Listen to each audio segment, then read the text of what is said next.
In today's video, let's talk about how your Steam Deck and Steam Machine are about to replace your PS5. After that, let's talk about how unfortunately it looks like Valve got hacked thanks to a third-party company. And finally, you gotta check out this Steam Machine mod because it's awesome. How's it going? As always, my name is Jimmy Champagne. This is Deck Ready, my channel all about Steam hardware. And as usual, I hope you're having a great week playing a ton of video games. I bought No More Room in Hell 2 during its early access period, and by the time you see this video, the full 1.0 is out. The reviews seem like they're actually pretty good, but it was pretty messy when I bought it, so we'll have to wait and see, but that's what I'm currently playing right now. Let me know what you're playing down in the comments below. Also, if you're into horror movies, you got to check out my channel, Jimmy Champagne. It's the first channel I ever started on YouTube. I've been having a ton of fun doing video essay style stuff and just regular old news videos about what's going on in the world of horror. It's linked in the description. But with the intro out of the way, let's get into the first news story here and talk about how your Steam Deck and Steam Machine are about to replace your PS5. So when it comes to streaming, you've got a lot of options on your Steam Deck and Steam Machine, like Apollo and Moonlight. You of course have the new upgraded Steam Remote Play, which honestly worked pretty dang well. But a lot of people who have Steam Decks or Steam Machines also have PS5s, and up until now, you've really only had a couple of options to remote play your PS5 from your Steam Deck or Steam Machine. We'll just say Steam hardware.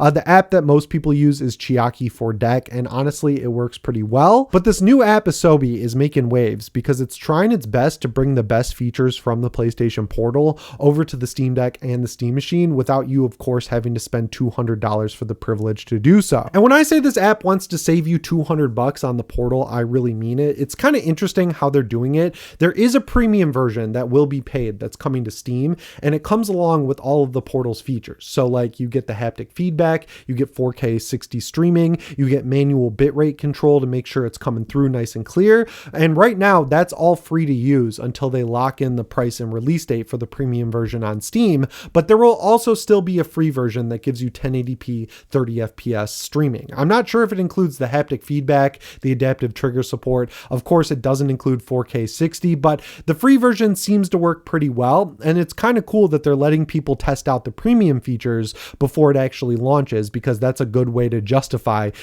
charging money for an app that has a fully free replacement like Chiaki. And I'm fine with developers charging money for apps if they're putting in work like this, and a lot of work went into it. So I know some people are super cheap and don't want to pay for anything, but this seems justified, right? Like Deck Filter. I think it provides a good service. $5 is nothing. It's worth paying for it to continue the development of the app. And I'll take a one-time fee like this over a subscription any day of the week. And if you're a PS Plus premium subscriber, which I don't know how many of those there are out there because it's like really expensive and doesn't really give you a lot of benefits. One of the more recent features they've added though is the ability to play the games you own from the cloud. So if you have a PS Portal and a PS Plus premium subscription, there's a limited library of games that if you own them, you can remote play them from the cloud instead of remote play them from your actual PS5 console. And somehow they figured out a way to let you log into your PlayStation Network account. And if you have that subscription, it'll allow you to do the cloud streaming from the cloud instead of your actual PS5 console. So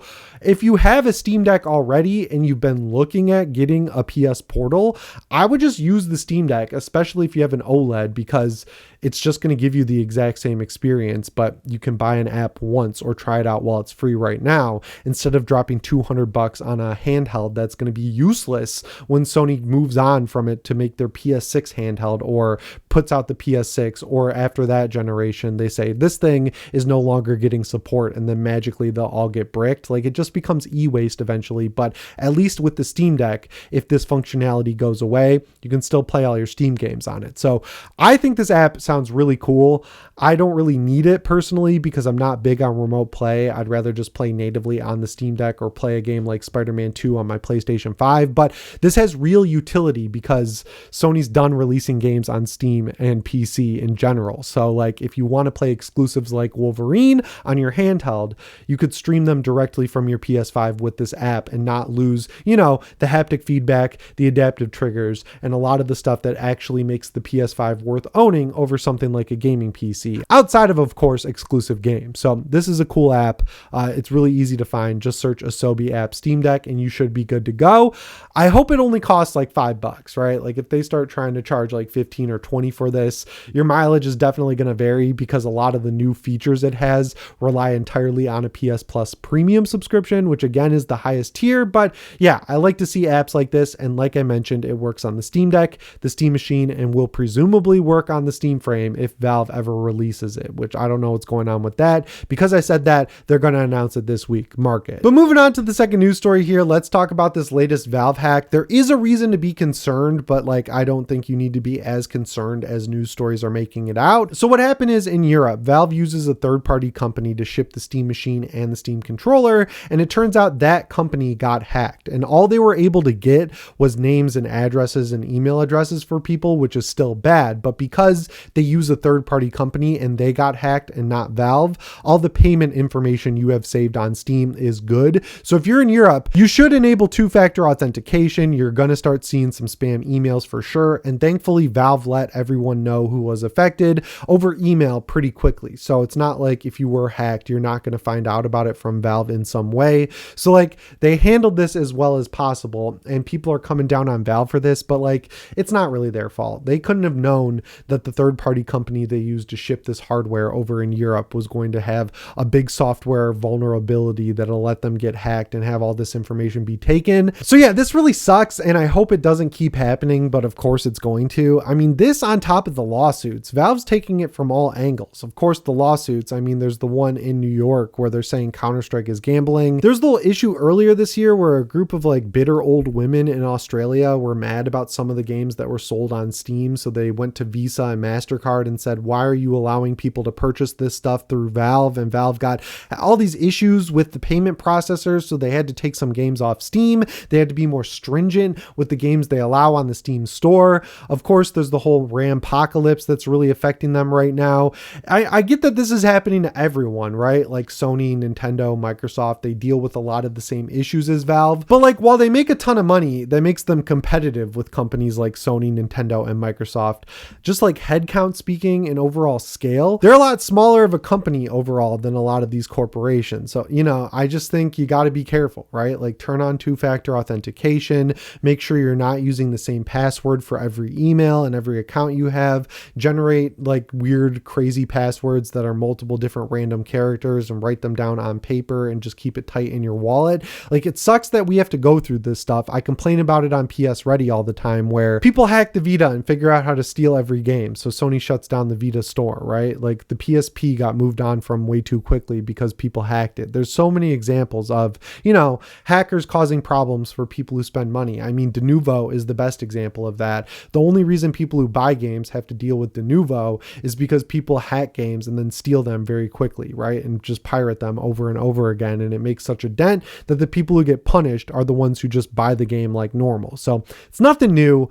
It sucks that this happened, but like, it's not as bad as it could have been. And like, your name and email and phone number are definitely out there from other companies. So if you're one of the people who managed to not have that happen and you don't have to deal with spam calls 24/7 like I do, I'm really jealous, and I hope your good luck streak continues after this problem. But I hope this is a one-time thing with Valve and it doesn't keep happening. But let's round out the video with a good news story, which is an awesome mod for the Steam Machine. So one of the most customizable features, I would say, of the Steam Machine, of course, is the faceplate. I've got the black one on there that I put a bunch of stickers on, but I'm definitely going to have to pick this new one up because what it is a dock for your Steam controller that has a slot for the puck, right? So you put the puck in this faceplate and then you can dock the controller right on the front of your Steam Machine. I don't understand how it works because the magnets are pretty strong in these faceplates that like lock it to the front of the Steam Machine, but it's also pretty easy to take it on and off. And I would just imagine that like the weight of the Steam controller with all the haptics and trackpads and everything in it would make it kind of like tilt off the front and fall, but it seems like it works pretty well. And the cool thing is it'll work as a just standalone stand, right? Like you can put it flat on your table or desk or entertainment center next to your Steam Machine if you want to use the wood grain plate or something else, and it'll work as a dock as well as a new faceplate that'll charge your Steam controller. The 3D printer files are available if you want to try this out for yourself, but I hope they start selling them. I ended up buying the mechanism dock, which I think was like $45 because I redid my whole area over there and I got a new TV stand, and I didn't like that the Steam controller was just on its back. I highly recommend the mechanism dock. It's plastic, but it feels very weighty, and it's machined perfectly for the Steam controller to the point where it feels like a first-party OEM device. You clip the puck into its USB-C port at the top of the stand, and then there's a USB-C port on the bottom for the USB cord that comes with the controller.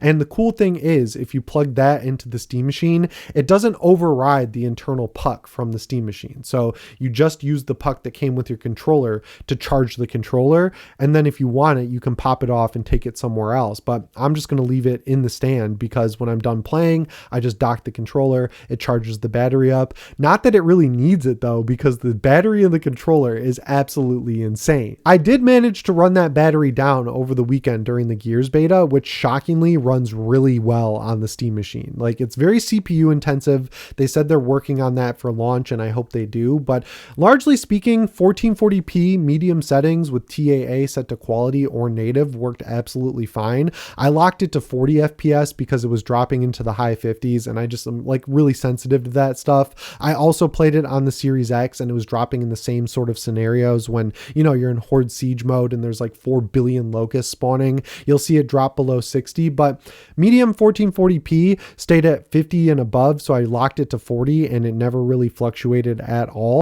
So hopefully at launch, they can make it run at 60 FPS. But yeah, I played that beta so long that I drained the battery enough to see the orange or amber light that's like, hey, you might have to charge this thing soon, but I wasn't able to kill it. And now that I have this dock set up, my controller will always stay charged. So yeah, I was a little bit worried about Unreal Engine 5 on the Steam machine, and I still kind of am because it totally depends on how well the game is optimized. A great example, Halo Campaign Evolved. That game is such a bad port on PC. I played it on my Series X. It stays mostly at 60 FPS in the performance mode. I use the exact same settings that Digital Foundry found for the console version on Steam machine, and it stays at like 45 to 50 for no discernible reason. But that game's such a mess. I bought it for my friend so we could do a legendary playthrough, and it crashed so many times on my Series X and my PC. And when it crashes, you have to restart the entire level, because if you pick up from a rally point, it gets rid of the achievement progress. So we did that all throughout the legendary run. We get to the end of the game, we do the Warthog run, it doesn't work. We get there with 5 seconds to spare and it says you lose, so we do it again and all the sound cuts out, and that was really frustrating. So then we beat it and it doesn't give us the campaign completion trophy, which means of course you don't get the trophy for legendary at all. I look it up on Reddit and people are like, oh yeah, no big deal, the longest level in the game is bugged, so you just have to play it over and over again on legendary until the achievement pops. I'm good. I never want to advocate for people losing their jobs, so I hope there's a way they can restructure Halo Studios without laying everyone off, but something needs to be done. I know the plan is to remake Halo 2 and 3 because the cutscene you unlock for beating it on Legendary confirms it, but don't bother. You guys aren't built for it. There's no reason a game that's a remake of a 25-year-old game should run as bad as this does and have as many bugs as this does. Achievements shouldn't be breaking. It shouldn't be crashing. Like, you really whiffed it. And I'm not really willing to give them the benefit of the doubt after playing, you know, every Halo game that they've made. They started pretty strong with Halo 4. 5 was a disaster. Infinite was awesome, but they abandoned it after like 3 months and just moved on. Now we get this remake after what, like 5 or 6 years, and it's a complete disaster. So yeah, it's crazy, but it seems like Gears is now the marquee franchise of Xbox. If you told me that when I was 5 years old, I would have laughed in your face, but that's where we are because Gears E-Day is excellent, man. It's so good. But yeah, that about brings me to the end of the video. I've been working a lot on my horror channel, and I'm trying to find a mix between like video essay style stuff. Like my first video on A Nightmare on Elm Street was about the whole war between Paramount and New Line that just started and how we got here. People seem to really like it. I just finished editing a video on why no one trusts Halloween the game. I want to do a full just news video on the Halloween franchise next, and then I want to do one on Resident Evil and why people are so upset about the new movie, but like they really shouldn't be because Zach Kreger is awesome. So that's what I've got coming up on that channel. You should definitely check it out if you're into horror movies and games. But yeah, guys, that's all I've got for you in this one. As always, my name is Jimmy Champagne. I'll see you in the next one. Thanks for watching and shape on.